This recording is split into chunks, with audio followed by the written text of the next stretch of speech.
So I'll be showing you how to create the equivalent of a portal on Ozone Metaverse platform.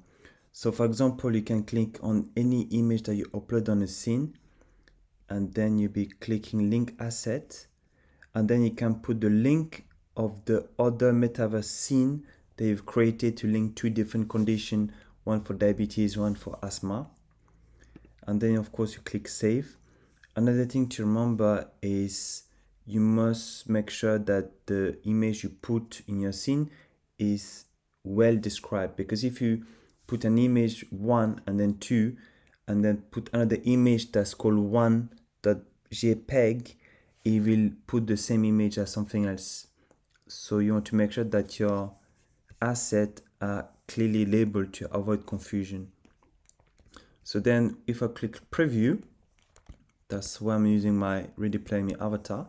But then if I go on the image and click once on it, it's going to take me to another page.